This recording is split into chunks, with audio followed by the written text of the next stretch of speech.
Amanhã à tarde vão cair os vídeos. Uma semana eu vou passar.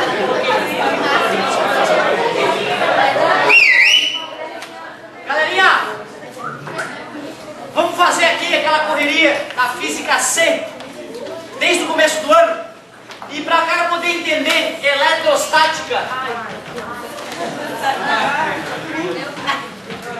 Fica tranquilo, meu querido. Para o cara poder entender eletrostática, vamos começar bem do começo. Eu confesso que é a matéria mais delicada para ti, porque é aquela que tu viu só esse ano. As outras tu já está vendo há 1, 2 anos. Então é natural que tu esteja um pouco mais inseguro. Mas vamos fazer uma revisão bem honesta aqui que vai ajudar a tu ficar mais calmo. Primeiro, para o cara poder entender eletrostática, tem que saber como é que é o átomo. O cara tem que ter ideia clara de que o átomo tem o núcleo e a... Esse desenho é um desenho idiota de átomo, gente. O átomo é um bicho muito delicado para tu visualizar, certo? Comparando com aquilo que o teu olho já viu. O átomo não tem nada a ver com nada que tu viu na tua vida, cara. Certo? Então é difícil dar um desenho para o átomo. Como é que tu vai enxergar com uma coisa feita de átomos o próprio átomo, né? Certo? Como é que tu vai compreender de repente o átomo com uma coisa feita de átomos? É uma coisa delicada, né? Não se sabe se realmente é possível compreender tudo, né? A gente quer acreditar que sim. Mas olha só, uma ideia legal de átomo.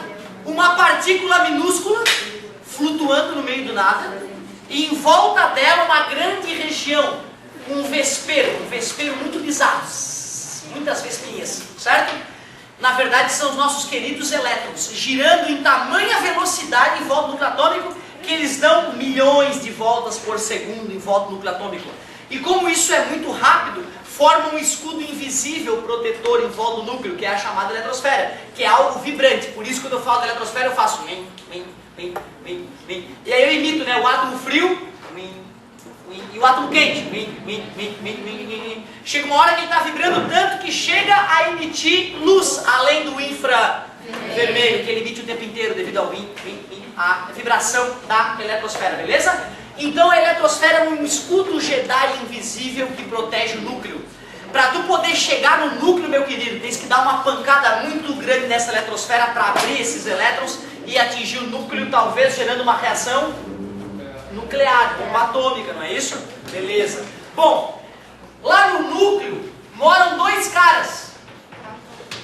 Prótons, que são positivos, e nêutrons, que são neutros. Cuidado com essa história do negativo. Pra gente é tudo positivo e negativo, né? Mas tem cara que não tem carga, o nêutron, eu sou neutro, ele diz. Beleza?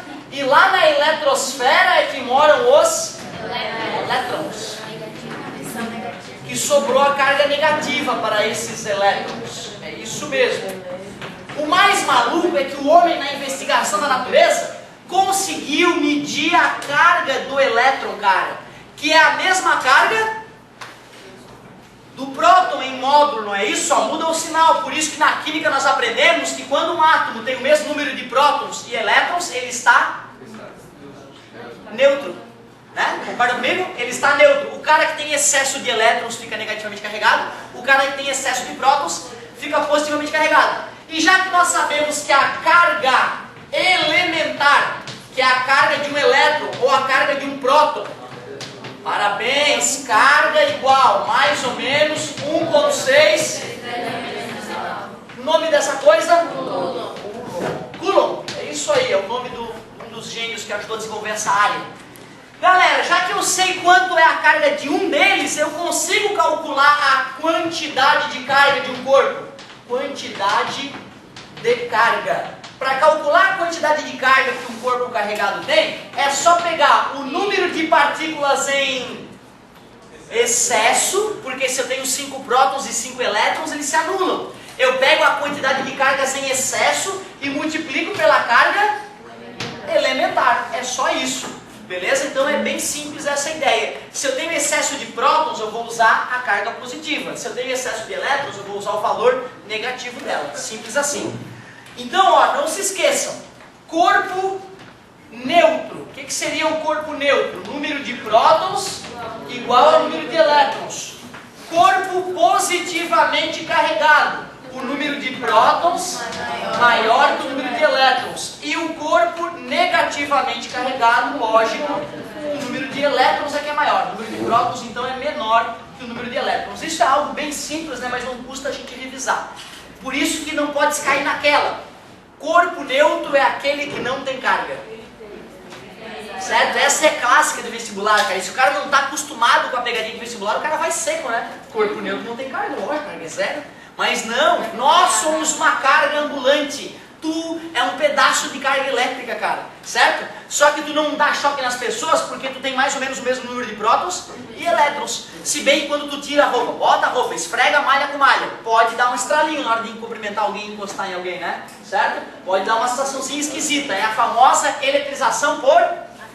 Uou! Então vamos estudar os processos de eletrização. Processos de eletrização. Nós vamos estudar o por atrito, vamos estudar por contato e por indução, né? Por indução. É isso aí. Todos eles são tranquilinhos de entender. Talvez o mais perigosinho é o por indução, né? Porque tu tem que lembrar do processo como um todo. Eles podem te pedir como é que é o processo de eletrização por indução. Porque o atrito já está dizendo, né? Tu pega dois corpos diferentes e atrita, não é isso? Um cara tem mais tesão por elétron, feito de átomos mais eletronegativos. O outro cara tem menos tesão por elétron, feito de átomos mais eletropositivos. E aí tu esfrega, né? Os caras juntam a fome com a vontade de comer, um doa, o outro ganha. O cara que recebe elétrons fica negativamente carregado. O cara que perdeu os elétrons, por isso que os sinais são sempre opostos, sinais opostos. Mas espera aí, se o cara perdeu 5 elétrons, é porque o outro ganhou 5. O M para os dois fica igual, só que um vai ficar com excesso de prótons ou outro de elétron. Então é o mesmo módulo. Mesmo módulo. Isso é que é importante na eletrização por atrito. E o bacana é tu visualizar o que está acontecendo, cara. Pegar neutro, neutro. Perdeu 3, ganhou 3, pronto, um é mais, outro é menos, um é mais 3, outro é menos 3, certo? E se eu quiser saber o valor de fato, é só multiplicar pela carga elementar. Pensa comigo, dois corpos idênticos, são duas esferas, não é minha mão, são duas esferas metálicas idênticas, seja criativo, eu sei que tu é. Então olha só, esta esfera está neutra, esta esfera é idêntica à outra, porém ela tem carga de menos 4. Quando eu encosto uma esfera na outra e afasto, a natureza é igualitária, não é? Então fica menos 2 para cada uma. Se fosse menos 1000, ficaria menos 500 para cada uma, beleza? Simples assim. Então na eletrização por contato, o mais importante é tu lembrar que os caras ficam com cargas de mesmo sinal. Mesmo sinal. E se os corpos forem idênticos, também mesmo módulo. Aí fica tudo igual. Porém, imagina que uma esfera é grandona e a outra esfera é pequenininha. Essa está com carga de 10 coulomb. Quando eu encostar uma esfera metálica na outra e afastar, vai ficar 5 e 5? Não. Não. Quem que vai ficar com mais carga? A maior, porque cabe mais carga. Aí, sei lá, poderia ser 6 e 4, 7 e 3, né? Beleza? Estou falando do número de elétrons, tá, galerinha? Vamos pensar no número de elétrons. Ah, professor, e se, o mais absurdo que poderia aparecer, e se as esferas são idênticas e tem um número ímpar de elétrons em excesso? E se tiver um número ímpar, tem 3 elétrons em excesso nessa safadinha aqui, aí essa aqui é neutra e idêntica, encosta. E agora, professor? O material? Não, são idênticas, idênticas. O mundo acaba. Não, né, galerinha? Fica uma para cada uma, isso é fato. E aquele outro elétron, ele é um cara tranquilo ou ele é um cara sassaricante? Ora ele vai estar numa, dependendo do momento em que tu separar, tu tem 50% de probabilidade de ele parar numa ou noutra. Olha como a natureza é probabilística, né? Einstein não gostava disso. Einstein falava, não, isso é loucura. Até parece que eu vou precisar de probabilidade para pensar na natureza, né? Ele dizia, Deus não joga dados, mas joga. Aparentemente Deus é o rei dos dados, jogou tantos dados que a vida brotou nesse planetinha aqui no meio do nada, né? Certo? É isso aí. Mesmo sinal e módulos iguais apenas se os corpos forem idênticos. Se forem corpos diferentes, o maior fica com mais carga. É isso aí. Beleza? Então cuidado, só divide para 2, divide para 3 se os 2 corpos forem idênticos. Pode falar. material que eles são diferentes, vai independente do tamanho, né? Sim, assim, se os dois forem condutores, tá? Se os dois forem condutores, o material não vai sofrer grandes influências se os dois forem condutores, tá? Então a gente vai conseguir definir a quantidade de carga pela capacitância. Lembra? Logo nós já entraremos em capacitância, eu vou poder fazer uma continha, vou refazer aquela da UFSC, lembra? Que pegou uma esfera maior, uma menor e conectou? Nós vamos refazer agora no final esse exercício. Ótima pergunta. Galerinha, a questão mais delicada no processo de eletrização é a eletrização por indução. Olha por quê.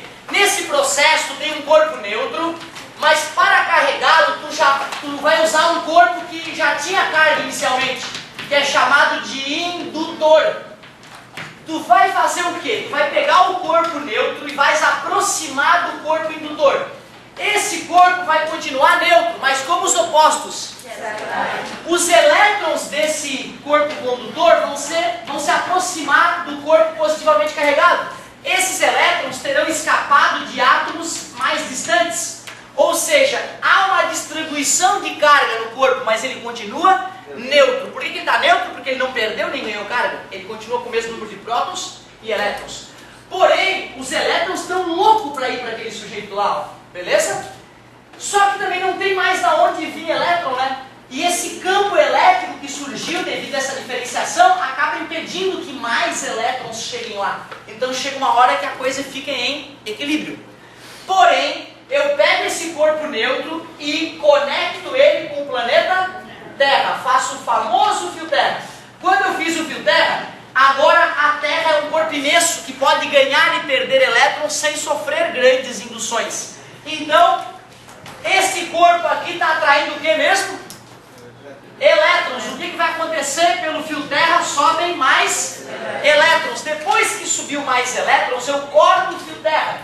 E ao cortar o fio Terra, o corpo que estava neutro ficou negativamente carregado. Observem que quando eu usei o indutor positivo, o corpo que estava neutro ficou negativo. Ou seja, sinais opostos. Sinais opostos.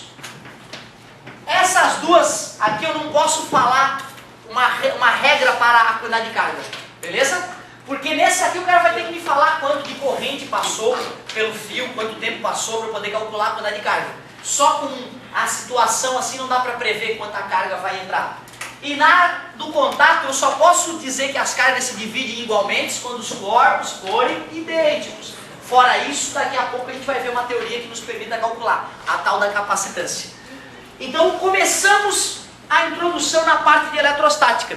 Só que é só o comecinho, nós vamos ter que agora relembrar a ideia de força elétrica. Nós já sabemos que os opostos, só temos que relembrar como é que se faz o cálculo dessa força de atração ou repulsão, né?